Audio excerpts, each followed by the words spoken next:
Thanks for tuning in. My name is Ted Rayburn, the editorial page editor for the Tennessean, and we're here for the candidate forums. Today we have the candidate election for House 55, Tennessee House. And I regret to say that although we're very glad to have challenger John Ray Clemmons here, Democrat, his opponent, State Representative Gary Odom, is not going to be here. Our request to reach him and to get him to attend were not answered. So we will go ahead, and hopefully our viewers will be able to learn some things about Mr. John Ray Clemmons. So let's just go into it. Why don't you tell us maybe a couple of minutes about yourself and about your race? Well, I appreciate the opportunity to be here. I appreciate the Tennesseans' attention to this important race. The residents of the 55th District deserve a representative who's going to be present in the community and come and answer the questions that are important issues. I'm running for the State House of Representatives to focus on the issues that matter to Tennesseans, to bring the conversation back to the middle line and talk about issues that matter. As your newspaper has editorialized, our state needs to expand Medicaid.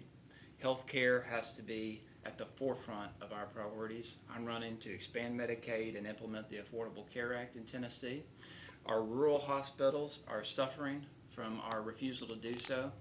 Our private and public hospitals, Vanderbilt University Medical Center is suffering and losing millions of dollars because Tennessee legislators and Tea Party legislators are playing politics with Tennesseans' health care.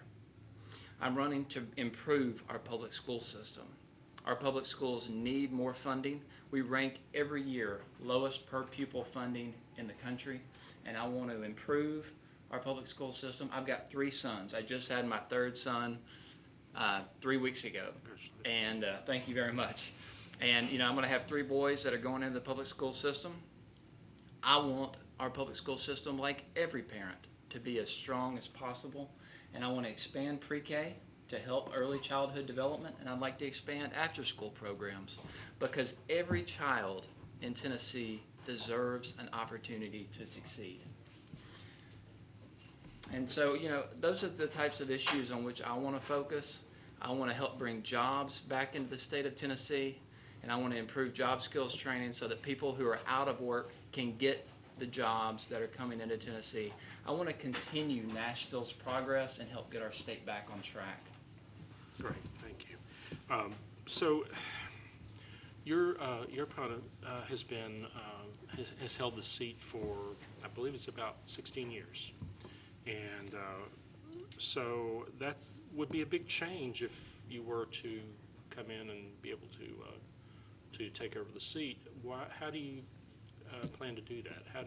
What makes you think that you can unseat an incumbent who's been in for so long? Well, unfortunately, my opponent hasn't been present in the community. We've had events at Casa Azafran with Tennessean Americas. We've had events at the Midtown Chamber here on West End, right in the middle of our district. We've had the Women's Political Collaborative of Tennessee host an event. My opponent failed to show up. Quite honestly, his failure to show up in the community has become comfortable to him. It's become his routine. And that's one of the reasons I want to bring added representation and real representation to District 55. I have the experience. I've been running nonprofits for years. I've been active. I've worked in Congress. I've been involved with local governments.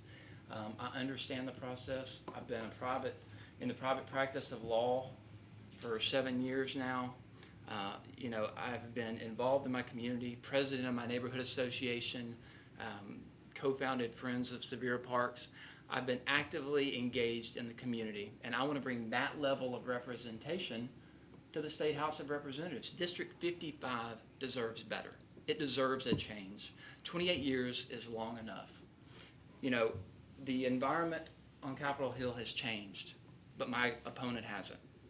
The earth has shifted underneath him, and he continues to play politics the same old way he has, He's continued to be a lobbyist while serving in the legislature. That's unacceptable. He can't he can't serve two masters. So I want to bring representation to District 55 that is based in grassroots, that's based in me being active in the community and working with people at the neighborhood level to actually represent the district and talk about the issues that matter.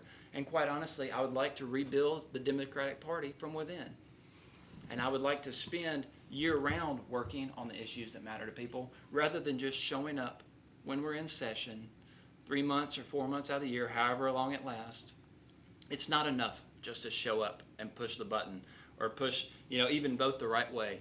You have to work year-round. And District 55 deserves year-round representation, not a part-time legislator and a full-time lobbyist. Frank Daniels joined us.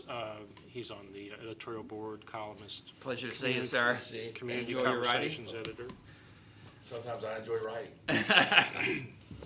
So I think that was a very eloquent statement.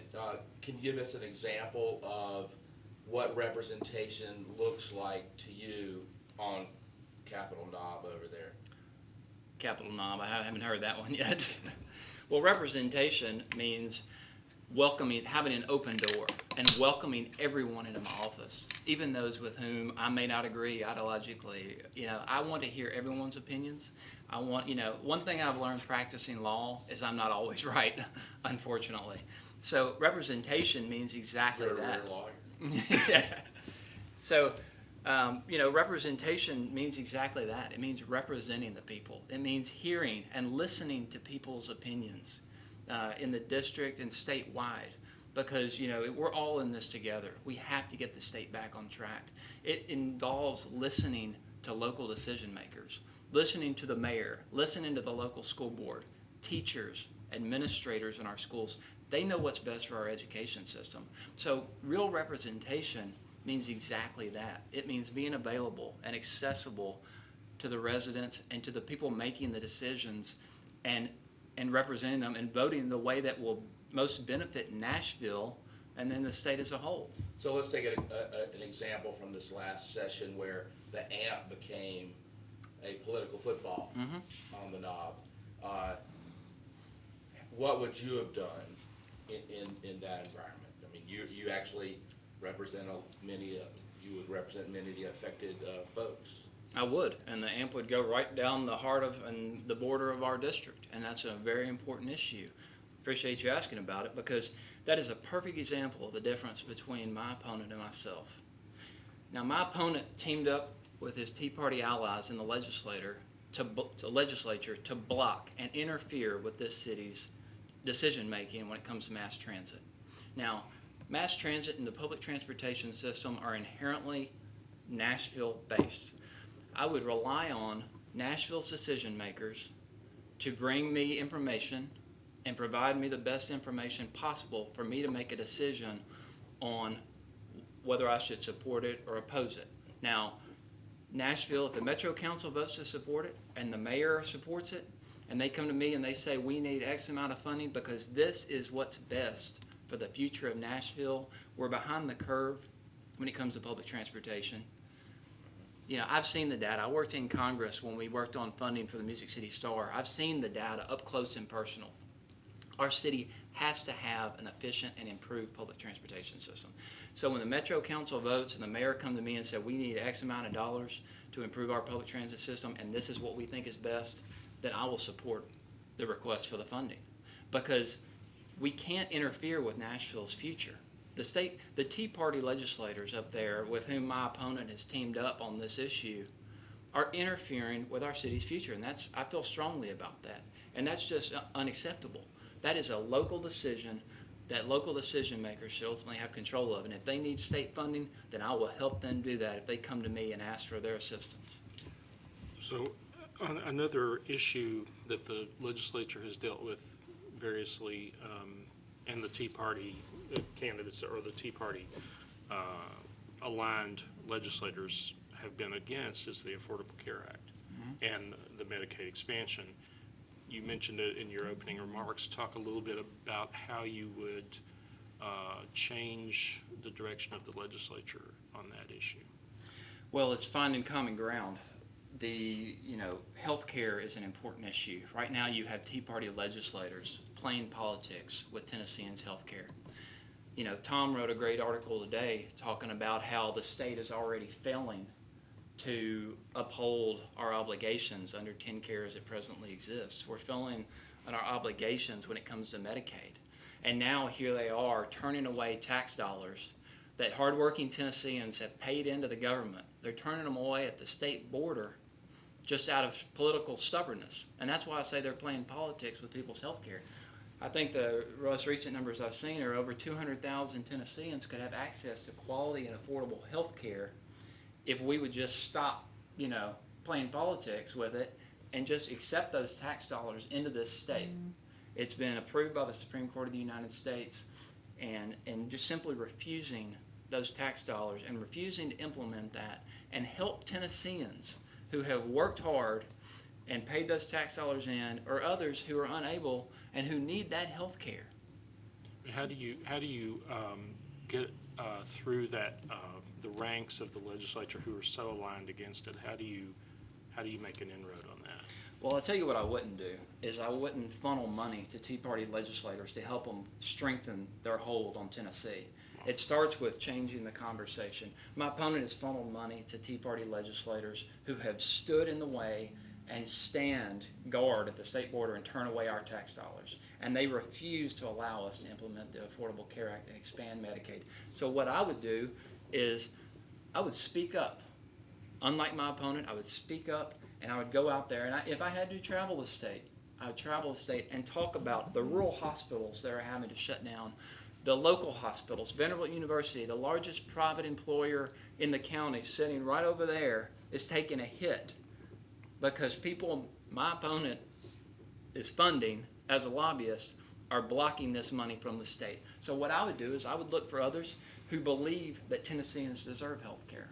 And I would work to build relationships with those legislators. There are Republican legislators up there who know that health care and Medicaid expansion is a good thing. They're probably afraid to say so because they have primaries and they're getting challenged, and the Koch brothers are coming into Tennessee and funneling money into this state, and lobbyists are funneling money to the Tea Party legislators. But all I would do is look to start the discussion and work to expand that and work with people, my side of the aisle or the other side of the aisle, because at the end of the day, it's all about providing affordable and quality health care to Tennesseans. That's all it comes down to.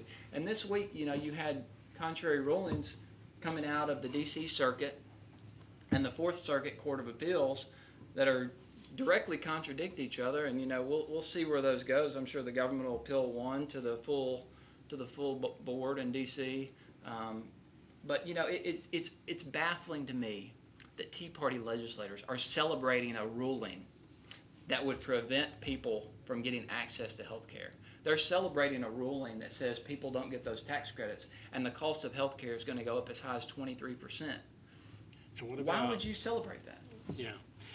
What about a Republican who's not in the Tea Party but is Governor Haslam with his Tennessee plan? What do you think of his progress on that so far?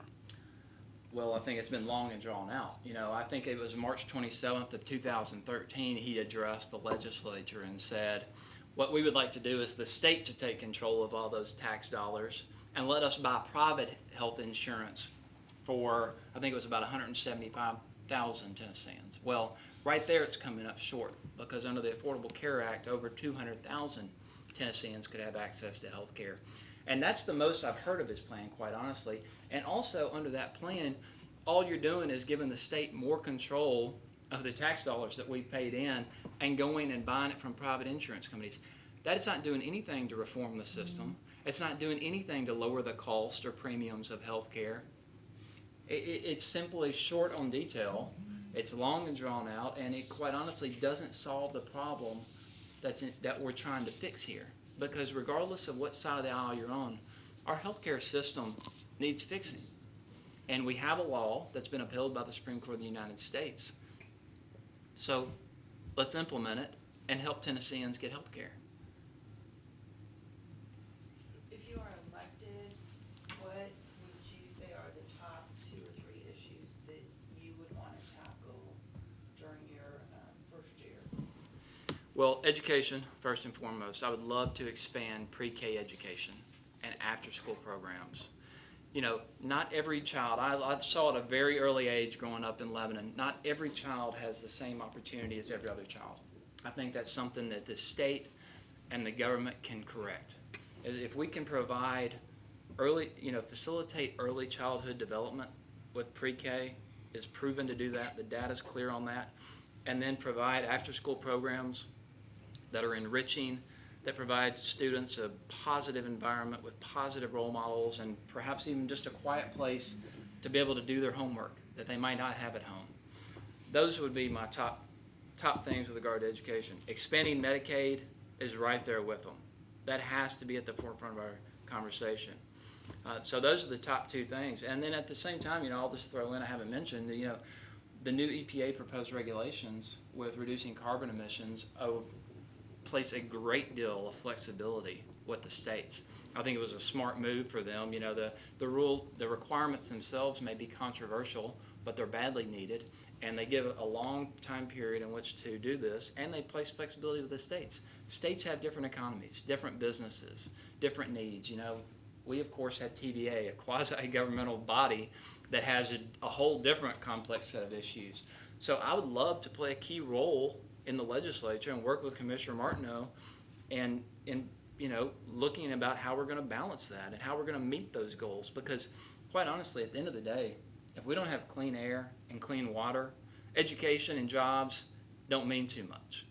We have to protect our environment. We have to protect our resources and make sure that our children, it's all about protecting, the city and our state for future generations. It's not about the now, it's about the future.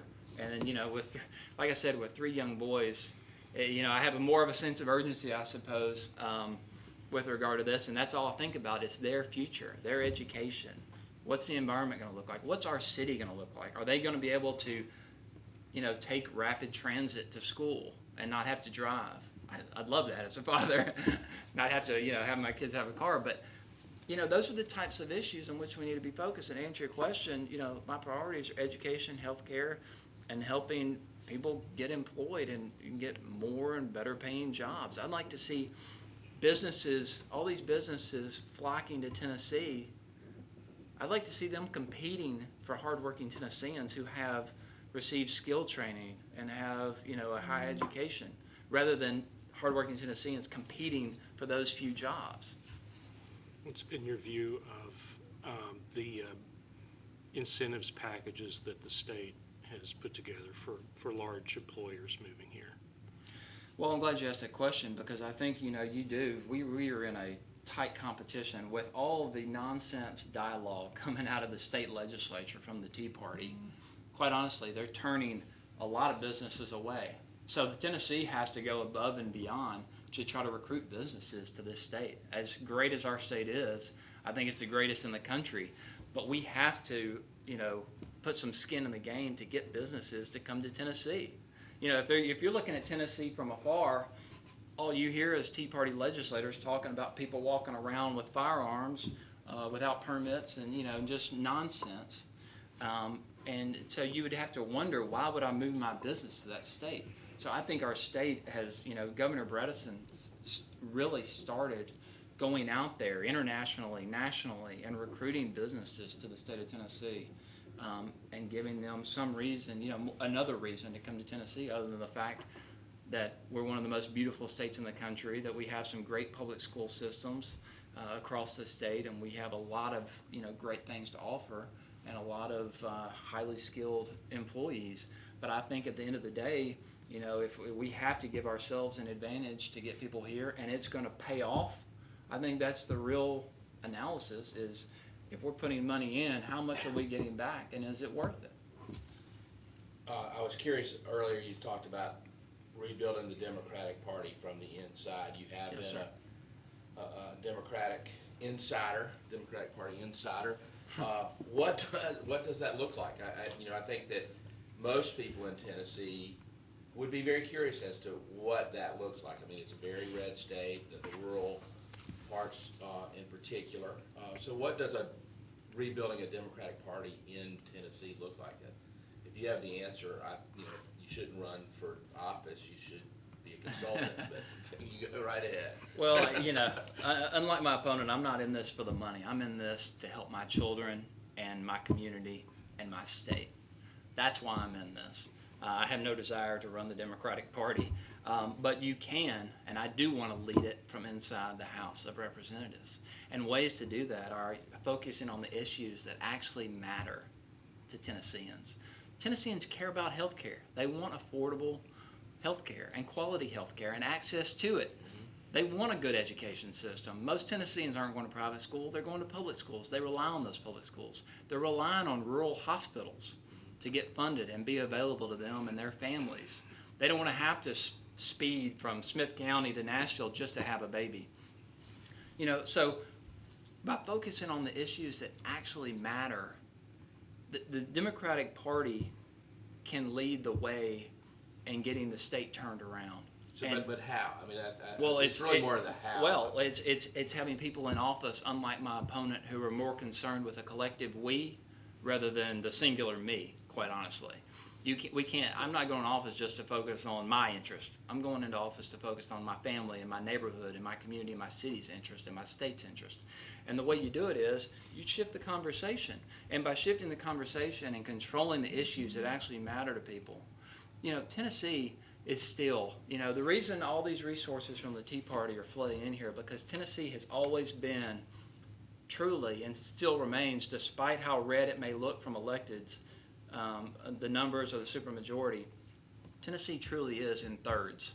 You have a third of Democrats, diehard. You got a third diehard Republicans, and then you have, some Tea Party on the fringe, and then you have a lot of people who just vote for the best candidate, and that's great. And that's what's one of the best things about Tennessee, because if you talk about the issues that actually matter, like the ones I detailed before, that middle third are going to start to vote for the people who are talking about the issues that matter to them and their families. And that's how you turn it around. It's not being reactionary like my opponent, or just showing up to the legislature 3 or 4 months a year and pushing a button. It's working year round and getting out there and talking to people and telling them, look, this is what we want to do. We're the ones who are working on getting this done. We're not out celebrating the fact that your insurance costs are going to go up 23%. That's the other guy. That's the Tea Party. We're the ones who are trying to make your life better and improve your quality of life. Does that mean that you position the Democratic Party in Tennessee as embracing the National Party, somewhat different, or, I think that would be one of the questions that many people would ask about. What does a Democratic Party in Tennessee look like as it's trying to rebuild its foundations? Well, look, this is about Tennessee. The Tennessee Democratic Party is different than the Alabama, the Kentucky, the New York Democratic Party. I'd be focused on Tennessee. Let's start there. What matters to Tennesseans is what matters to me. That's the type of thing, and those are the issues on which I would focus.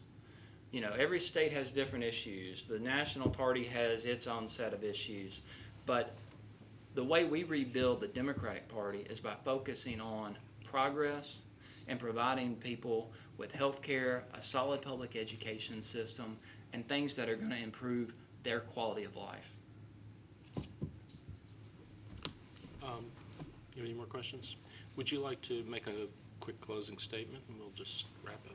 You guys have gone easy on me. This has been. Well, It's harder when we're not batting back. that's right. That's right. I wish we were. I'm sorry that failing to show up has become comfortable to my opponent.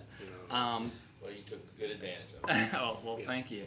I appreciate the opportunity. I appreciate your time and y'all's attention to this race. It's a very important race. I represent one of the best districts in Nashville, has some of the best neighborhoods in Nashville. I kind of refer to it as the coffee shop district, as I've gone around and knocked on every single targeted voter's door almost personally, and met voters. It has been a great experience. I've had a new baby during this campaign. I've had a trial during this campaign, so it's been a great summer. And at the end of the day, like I said, I want to bring real representation to District 55. I want to talk about the issues that actually matter. I want to be present, and I will stand up to the Tea Party legislators trying to interfere with Nashville's future. Our school board, our administrators, and our teachers know what's best for our local education system. We don't need the Tea Party interfering with local decision-making in those areas. Our mayor, our metro council, our council, and the council members in the areas that are affected know what's best when it comes to public transportation. We don't need the Tea Party interfering at the state level with local decisions when it comes to our public transportation system. Nashville has been built and is progressing just fine with progressive leaders from whom we've benefited over the past several years. We've had some great mayors, Governor Bredesen, Mayor Dean, and others, and we're getting along just fine. We don't need some East Tennessee Tea Party or telling us how to run our city. So I will stand up to Tea Party legislators trying to interfere with our future, first and foremost, and then I'll focus on the issues that actually matter to my district, to Nashville, and the state as a whole. And, of course, I would be remiss if I didn't ask for everyone's vote. All right, thank you very much, John Ray Clemmons. We appreciate you coming in, and want to remind everyone that there's less than 2 weeks of early voting left before the August 7th primary.